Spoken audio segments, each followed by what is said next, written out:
আসসালামু আলাইকুম সুপ্রিয় দর্শক মণ্ডলী, আমি সজল রায়হান। আরও একটি নতুন ভিডিওতে আজকে আপনাদের স্বাগতম। কুল্লি নাফসি জায়গাতুল মউত, সকলকে মৃত্যুর স্বাদ গ্রহণ করতে হবে। আমরা আজকে নিম গাছ লাগাবো। তো আমাদের নিম গাছের এই বৃক্ষরোপণ অভিযানটি চলবে আমাদের উত্তর তারটিয়া সাদ্দাম ভাই, তিনি একজন বিএসটিআই কর্মকর্তা।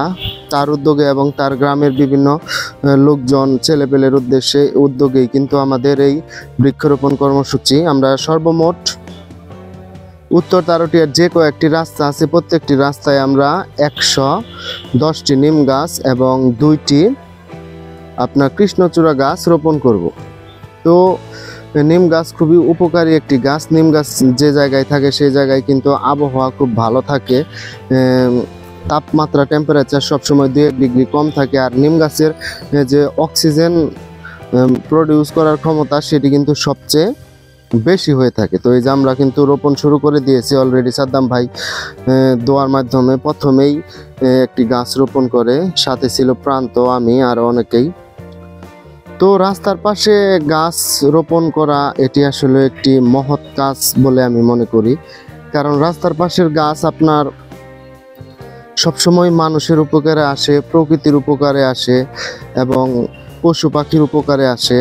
এই যে আমরা কিন্তু গাছ এক জায়গায় থেকে আরেক জায়গায় নিয়ে যাচ্ছি এবং প্রত্যেকটি গাছ আমরা যে জায়গায় রোপণ করব 10টা 20টা করে সে জায়গায় আমরা রাখি প্রথমে নিয়ে, তারপর আমরা সম্পূর্ণ গাছ রোপণ করি। তারটিয়াতে কয়েকটা রাস্তা আছে, তো সর্বশেষে আমরা যে রাস্তায় গাছ রোপণ করি সেই রাস্তাটি হচ্ছে উত্তরপাড়ার রাস্তা এবং সেই রাস্তাটি অনেক সুন্দর। আমাদের অঞ্চলে যে কয়েকটা রাস্তা আছে, আর এই গাছটি আমরা রোপণ করছি এটি হচ্ছে আপনার একদম মাদ্রাসার পাশে। উত্তর তারটিয়াতে যে বিশাল একটি মাদ্রাসা আছে, আলহেরা মাদ্রাসা, সেটির পাশে আমরা এই গাছটি রোপণ করতেছি নিমের চারা। এই নিমের চারাগুলো ইনশাল্লাহ প্রত্যেকটি হয়ে উঠবে, তার কারণ হচ্ছে আবহাওয়া আমাদের অনুকূলে আছে, কারণ বৃষ্টি হচ্ছে।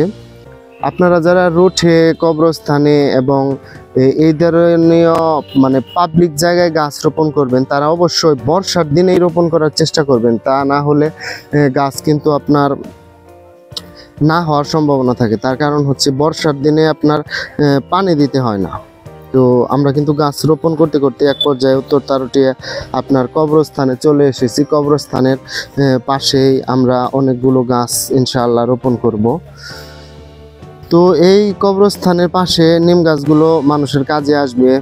আর এই কবরস্থানের পাশে একটি এতিমখানা আছে, সেখানেও আমরা কিছু গাছ রোপণ করব। এই হচ্ছে আমাদের পুরো টিম। এই টিমের প্রত্যেকেই কিন্তু আমার বন্ধু সাব্বির ছিল, সাদ্দাম ভাই ছিল, প্রান্ত ছিল, আরও কয়েকজন ছিল। প্রত্যেকেই কিন্তু খুব নিরলস পরিশ্রম করে এবং এর ফলে কিন্তু আমরা 110টি নিম গাছের চারা এক বিকেলের মধ্যেই রোপণ করে ফেলি।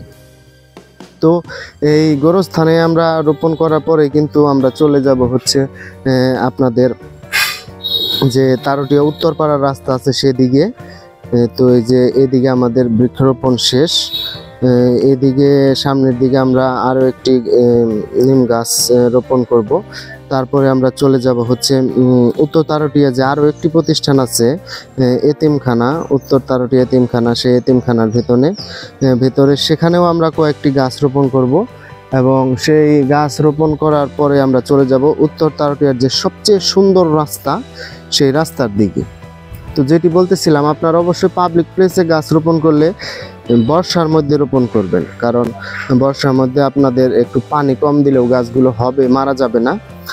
আর যদি আপনারা নিজেদের বাড়িতে গাছ রোপণ করেন সেক্ষেত্রে গাছ যে কোনো সময় রোপণ করতে পারবেন, কারণ টেক কেয়ার করার লোক না থাকলে আসলে গাছ কিন্তু অনেক সময় সুন্দর হয় না, অনেক গাছ মারা যায়, টাকা পয়সা অপচয় হয়।